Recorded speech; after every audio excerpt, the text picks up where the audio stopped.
I promise this podcast is not going to be political, but maybe baseball could learn something from election night. You are Locked On MLB, your daily MLB podcast. Part of the Locked On Podcast Network, your team every day.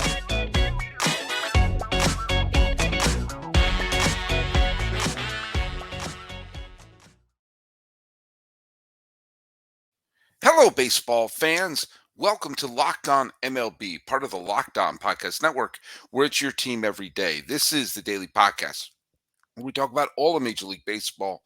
I am your host, Paul Francis Sullivan. There's my lower third.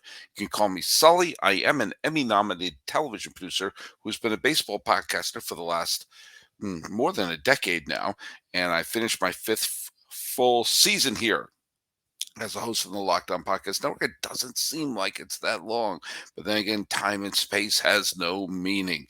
Hey, follow us at Locked On MLB Pods on Twitter or on Instagram. I'm your pal Sully. That's Sully Baseball on Twitter, Sully Baseball Podcast on Instagram, and be sure to follow us on all your podcasting platforms and here on YouTube. And if you're one who listens every day and you want to make a comment on the social media, like the place that used to be called Twitter, put the hashtag, where is it right there? Everyday Sully, so I know who's listening to me every single day.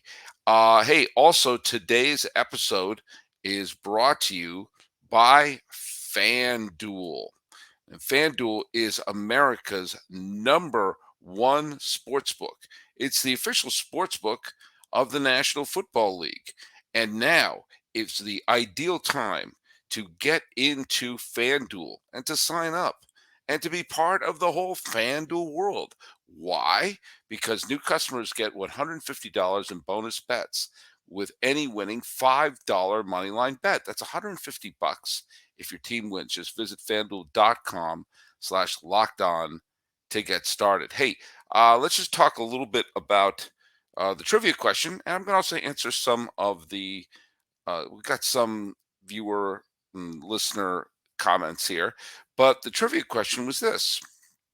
We're talking a little bit about managers and rookie managers. Now, who is the only manager to win the World Series as a rookie manager and in their second year? In other words, their first 2 years as manager, they won the World Series. We got a couple of guesses on that, and a couple of people, but John Murphy Jr. got it right. So did Joe No 123X, who I'm going to read what you wrote here. Ralph Houck, who managed the 1961 and 1962 New York Yankees. He inherited Casey Stengel's team. The Yankees fired Casey Stengel for committing the crime of being 70 years old. He lost Game 7 of the World Series in 1960 to the Pirates. Out he went. Ralph Houck took over and won the next 2 World Series and got him into the 63 World Series, where they were swept by LA. And then Ralph Houck went to become the general manager, and then Yogi Berra took over as manager. Now, I'm bringing that up because I know my mom is listening, and my mom's dad, my grandfather, Dr. R. Edward Vioni, may he rest in peace, was a huge fan of Yogi Berra, and not just because they were both Italian, but my grandfather loved Yogi Berra and hated Ralph Houck because Ralph Houck got the manager job and not Yogi. Now, Ralph Houck was a career backup catcher, got a bunch of rings for basically being Yogi Berra's caddy, and then later Elston Howard's caddy. But Houck became the manager. And when Yogi finally got the job, for whatever reason, the Yankee manager didn't want to be the manager. So Ralph, Yogi got the Yankees to Game 7 of the World Series in 1964, and he got fired. And then later he went to the Mets, and he got to the Mets to Game 7 of the World Series in 73, and eventually he got fired. Then he took over the Yankees in 84 under Steinbrenner, and this is when Steinbrenner was firing everyone left and right, and they fired Yogi very early in the 85 season. He never managed again. Why Yogi never became a long-time manager, I will never understand. Never made any sense. And my grandfather hated Ralph Houck, even though my grandfather was a Yankee fan. He wanted Yogi to be the manager. And when Ralph Houck won the 1961 and 1962 World Series, long before I was born, but according to my mom, my grandpa would say the Yankees won in spite of Ralph Houck. It's funny. My first memories of Ralph Houck, he was later the manager of the Red Sox. They didn't do much under Ralph Houck. Anyway, may he rest in peace, the major Ralph Houck. All right, let's also talk. Let's answer just a couple of the questions that came on here. Hey, Victory Team TV is a new listener. Says, hey, first ever episode. Love your work. Well, I hope you continue to listen in here, Victory Team TV. The conversation was came about the other day about David Ross being fired and by the Cubs, and then bringing in um, uh, uh, counsel. So I almost said Joe Madden, so I had to stop myself there for a second. And I said that showing that they're going to go in the right direction there. I think counsel probably added 2 or 3 wins to the team, and that may have gotten them in the playoffs last year. I think they're going to be big players in Shohei Ohtani. The Dodgers are the front runner, but the Cubs could certainly go all in. And someone who wrote it, uh, Arcade Perfect Reviews said, "You think the Cubs are going to pull $500 million out of their butt?" No, I think they're going to probably get it from the bank and probably from the money that they make. And I think that the Cubs are a big budget team. I think they're a high revenue team. They're in Chicago. They have a huge media deal. The Ricketts family owns them, and they're billionaires. And oh yeah, they fill that stadium, and it's an extraordinarily popular team, even when they're bad. So I think if you see the Cubs being good and having one of the most popular players in baseball coming onto the team, and oh yeah, all that extra revenue from Japanese advertisers coming in to and coming into Wrigley Field, and all the merchandise and everything like that. I think spending $500 million on Shohei Ohtani and in his prime at Wrigley Field, gee whiz, I wonder if they're going to make any money doing that. Yeah, I think that's an absolute no-brainer. In fact, I think they could make that $500 million back like that. Then John Murphy Jr., um, who is one of my everyday solid listeners, says, it's their money. Because I said, so what if it's going to cost them $500 million? He said it's their money. He said, I think it's foolish and fiscally irresponsible for an organization to be paying 2 men for the same job, i.e., Ross, and who's still under, still's going to be paid, and counsel. It's a pittance what they're going to be paying Ross. What are you kidding me? The amount of money that Ohtani would bring into the team. Gee, I mean, I you're one of my great listeners here, but I can't even guess what you're talking about there. It's a pittance. And if they bring in a big superstar like that, they'll make back the money like that. If they go deep in the playoffs, if it's a season where they're filling the joint and the ratings are going high and everything like that, and people are coming in and following the Cubs left and right, oh no, they had to pay David Ross. What a horrible tragedy it is that a billionaire had to pay them off. I'm sorry. I hinted at the beginning that it's election night, and I'm not going to go into the politics and who won this and who won that throughout this, which is obviously not a presidential year, and we've got a full year. Yikes. It's going to be rough. It's going to be a rough year for politics. And I'm going to tell you something. I know there are conservative listeners to this team. I know there are liberal listeners to this podcast. I meant to say we got conservative listeners. I know I've seen stuff you post and everything. They're liberal. I unabashedly lean left in my politics, but I want everyone to know this is going to be a safe haven for politics over the next 165 years. There's no way baseball can live completely in a bubble. Social issues and everything has always seeped into the world of baseball because baseball exists in reality. That being said, I am not going to bang the drum for any candidate on here. I am not going to push a agenda except some simple agendas like I think we should treat each other well. I think we should treat each other with dignity. I think we should try to walk in each other's shoes. I think we should try to understand each other before we hate each other. I think we should try to show empathy instead of showing animosity. And I think we should all realize there's elements that we can all have that is unifying while still addressing the individual differences that we may have. And that is, we all hate the Astros. But I will say that with the election day, I was thinking about the fact that they announced a few days ago all of the Baseball Writers of America awards. And it's always confusing for people because they think like, well, it's obviously going to go to Bruce Bochy because they won the World Series. It's going to go to this, it's the regular season awards. And I think baseball should do this. They should have their own form of election night because the awards, the baseball writers have to get their ballots in before the postseason starts. So what happens in the postseason doesn't sully, no connection to me intended, the vote. That it's completely about the regular season. And there's a day after the end of the regular season, the beginning of the playoffs, which I think is stupid. They should eliminate that. The wild card series should start on Monday, end on Wednesday, and the division series starts on Thursday. That's the way it should be. That's a whole other thing.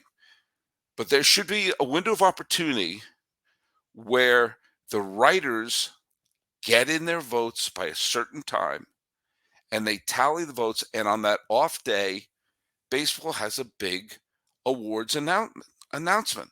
And you could see, there's like a cutoff for when the votes get tallied in. You can see the early returns are showing that Shohei Ohtani is going to win the MVP. If they could tally the votes of, in Ohio and Pennsylvania and Kentucky and all these big elections that were going on all across the country, they're going to get them tabulated that night. I think we could tabulate the Cy Young Award in a night. I think we could tabulate some of these quickly, and that'd be a really fun way to have that one gap day before you start the playoffs. And that way, like in the NBA, where they do announce the awards during the postseason, then maybe that element of knowing who the MVP is, knowing who the Rookie of the Year is, and all that is a fun thing to know if you're watching the playoffs. If they can tabulate some of these complicated statewide elections of this, that, and anything, then we can get the fraction of those people who are the baseball writers to get their award, to get their ballots in, and have like the big board where you see who's the tally and who's going up there. I think they should do that. To me, that makes all the sense of the world. And I think it would be fun. Tell me you wouldn't watch that. And mind you, I think they should do that with the All-Star game too, because I think the season should begin with the All-Star game, and the off-season you're voting for the All-Stars. And throughout the off-season, you catch up on what the tallies are. But when we come back, we're going to talk a little bit about those awards and who should win. And I don't think there's going to be a whole lot of surprises in who I'm going to be picking.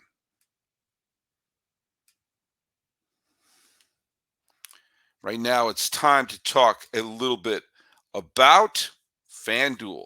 FanDuel is America's number one sportsbook, and it's the NFL season, so there's no better time to get into the excitement. Right now, new customers can get $150 in bonus bets with any winning $5 moneyline bet. That's $150 if your team wins. If you're thinking about joining FanDuel, and I know you are, there's no better time to get in on the action. The app is so easy to use. There's a wide range of betting options, including spreads, player props, over-unders, and more. So visit FanDuel.com/lockdown and kick off the NFL season.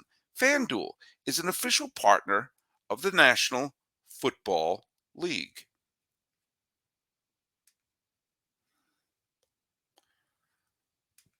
So, okay, let's take a look at get that FanDuel thing out of there. Let's take a look at some of the nominees here. Like you have the finalists for the American League MVP, Corey Seager, Marcus Semien, Shohei Ohtani. This is a perfect example of why these need to be done before the playoffs begin, because it's going to be Shohei Ohtani. I would bet my son on that. And there is going to be out there some jabroni who says, Ohtani, but he didn't win. Corey Seager was a World Series MVP. Why not him? Because it's a regular season award. Why don't you understand that? Why don't you understand that? Obviously, Shohei Ohtani. And that is no belittling. Corey Seager had an unbelievably great year. And year in, year out, it looks like he's making the Yankees look dumber and dumber for not signing him. Semien, terrific. Obviously got the big hits in the World Series, and those are irrelevant. Your Honor, strike that from the record. It's Shohei Ohtani until further notice. In fact, him signing with the Cubs or the LA Dodgers is going to be great news for any American leaguer who wants to win the MVP with Shohei Ohtani in the league, knowing that you have to hit 62 home runs to wrestle it away from him. Ohtani's going to win. That's a huge, huge no-brainer. The National League MVP is going to be Ronald Acuna. And again, Mookie Betts had a terrific year. Freddie Freeman had a terrific year. Acuna, I mean, it just is a historic year. And he's had a remarkable year. And both Betts and Freeman are former MVP winners. Why can't the Red Sox find players like Mookie Betts? But Acuna, who's looking to actually play in a World Series with the Braves, he got a ring with the 2021 team, but he was injured, didn't get to play. The Braves were phenomenal in the regular season, as was Los Angeles, which is why they combined for one postseason victory. So I don't think anyone could be surprised at all from that. The American League Cy Young Award, do you know what? Again, a pretty straightforward. Kevin Gausman was wonderful for the Toronto Blue Jays. Sonny Gray, wow. I mean, what a comeback he's been for someone who was just flopping like a fish on the deck when he was with the Yankees. But Gerrit Cole has to win it. And Gerrit Cole, and I've given the Yankee front office a lot of grief over the years. I'm going to give a little more grief in today's episode. But that's one of the best free agent signings they've had. I mean, Gerrit Cole has, the Yankees haven't won a pennant in a while.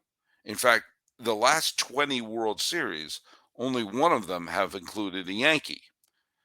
A Yankee team, which using the rule of 7, meaning you don't really start following a team till you're around 7 years old. If you're 27 years old or younger and you're a Yankee fan, you're looking around going like, what's all this talk about us always winning the World Series? What's going on here? What gives? But Cole has been a phenomenal signing, and he had a fantastic year this year. It was probably the lone bright spot of this year's Yankee team. The National League Cy Young is interesting. The three finals were Zach Gallen, Blake Snell, and Logan Webb. I was stunned that Logan Webb got the third spot there. I thought that was completely going to go to Spencer Strider of the Atlanta Braves. Nothing against Logan Webb. He's a good pitcher, had a really good year.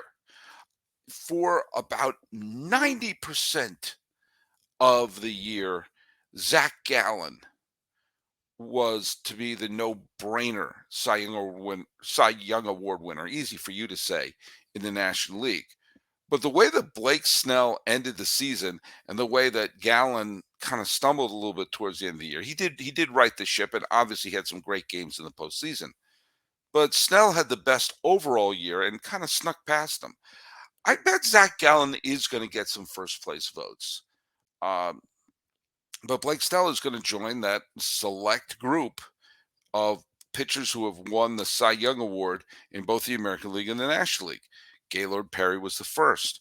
You also have Randy Johnson. You also have Pedro Martinez. You also have Roger Clemens, and now you'll have Spencer Strider. I think that. Oh, and Roy Halladay.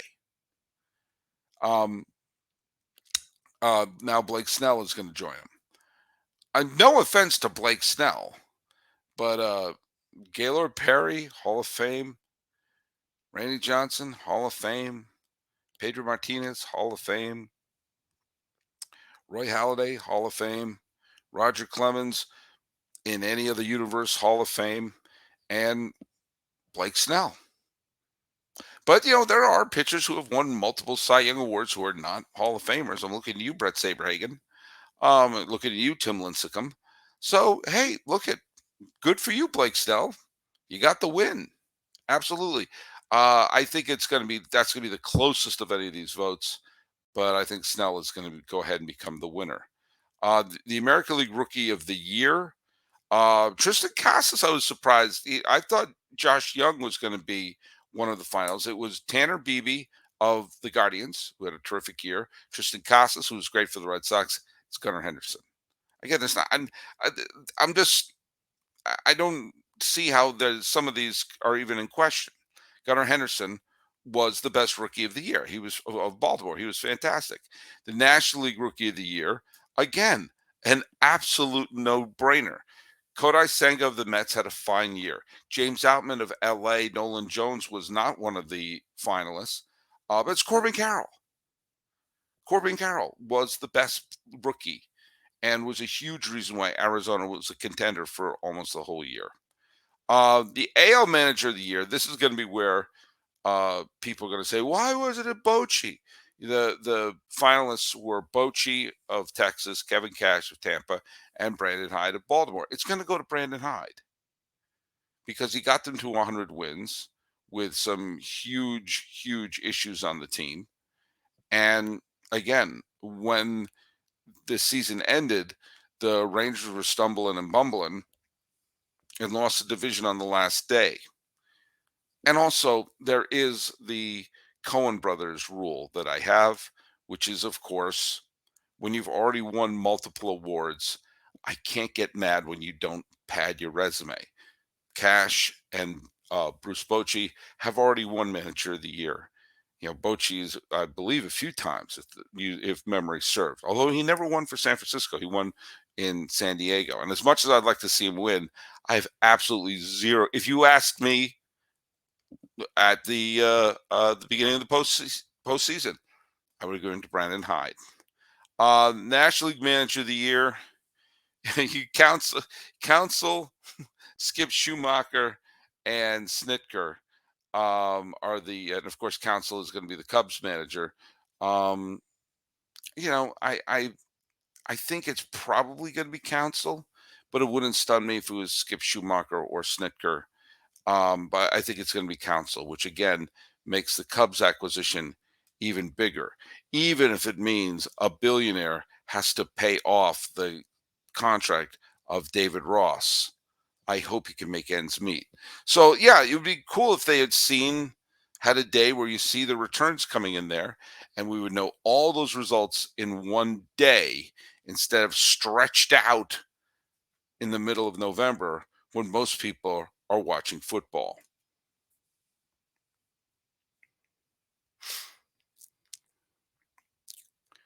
Let's just take over a couple of the things. Angels are looking for a new manager, and it looks like people are talking about it from all over the country. The president of Mexico apparently had thoughts on Benji Gill, former Angel, former Ranger, utility infielder who's gone on to become a very popular manager in the Mexican League and is a manager is a coach on the Angels major league roster. Sure, why not? He's a very popular figure, seems to be very funny. Ron Washington, who got the Rangers to within one Nelson Cruz leap of winning the World Series back in 2011, took them to back-to-back World Series in 2010 and 2011. Again, a veteran manager respected by everybody, currently a third base coach for the Atlanta Braves. and was a character in the film Moneyball. Um, sure.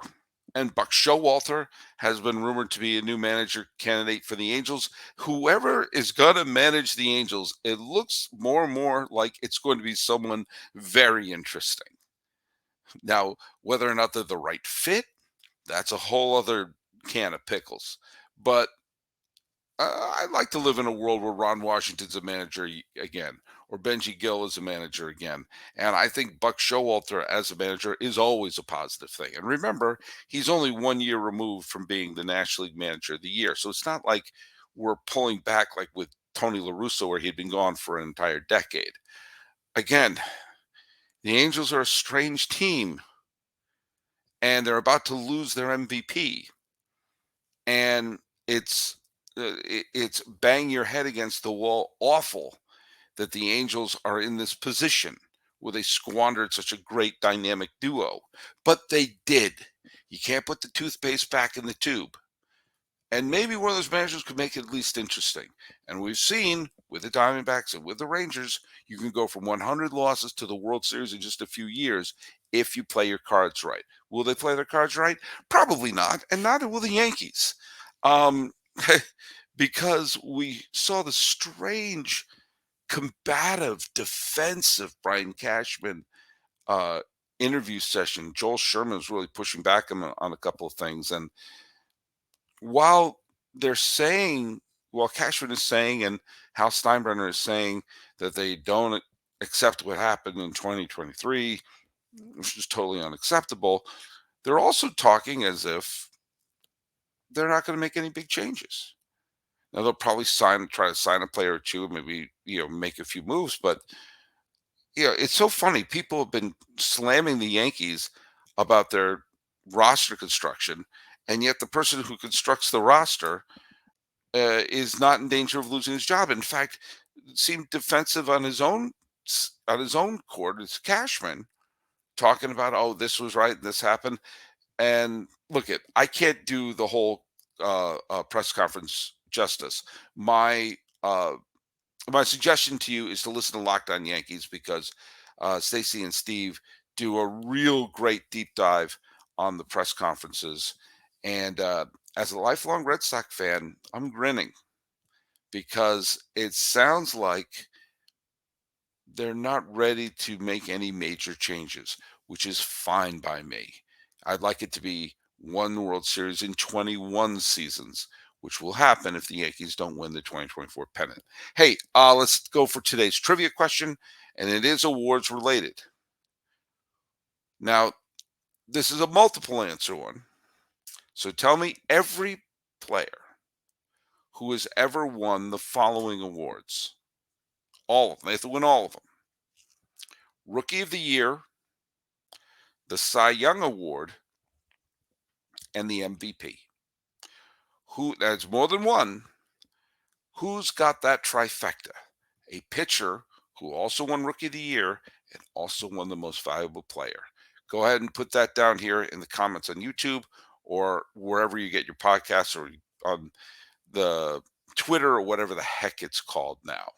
Talking about the awards and wondering if we could all learn a little something from how Election Day is put together. This has been Locked On MLB for the 8th day of November, 2023.